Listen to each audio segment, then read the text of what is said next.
বিশ্বকর্মা পুজো মানেই মহা ধুমধামের সঙ্গে পুজোর আয়োজন, সঙ্গে নীল আকাশে ঘুড়ির লড়াই।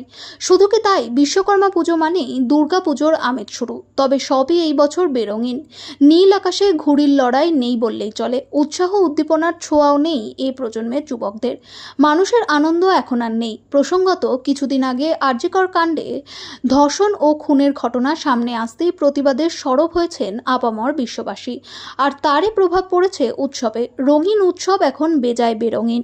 আকাশে দেখা নেই পেটকাটি বয়া সাহেব টেক্কাদের, নেই মাঞ্জা দেওয়ার তোড়জোড়। এবার শোনাই গেল না ভো কাট্টা শব্দ। কেমন যেন এই বছর ম্লান। আরজিকরের ঘটনা মানুষকে নাড়িয়ে দিয়েছে, আনন্দ নেই কারো মনে। এমনটাই জানাচ্ছেন এ প্রজন্মের যুবকরা।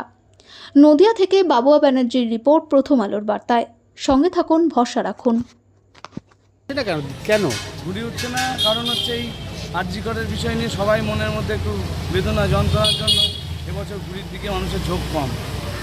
সকাল থেকেই তো ঘুড়ি ওড়ানো। সকাল থেকেই তো প্রতি বছর যা আমরা দেখি বা আমরাও নিজেরাও ছোটোবেলায় করে এসেছি, সকাল থেকে ঘুড়ি লাটাই নিয়ে আমাদের ওড়ানোর জন্য ব্যস্ততা থাকতো। কিন্তু এবছর আরজিকরের জন্য আর ঘুড়ি ওড়ানোর দিকে মন নেই মানুষ। উঠে দেখাও যাচ্ছে না তো, ঘুড়ি একটা দুটো না না, উঠছে। একটা দুটো দেখা যাচ্ছে না সেইভাবে। কি নাম আপনার? সোমনাথ কুণ্ডু।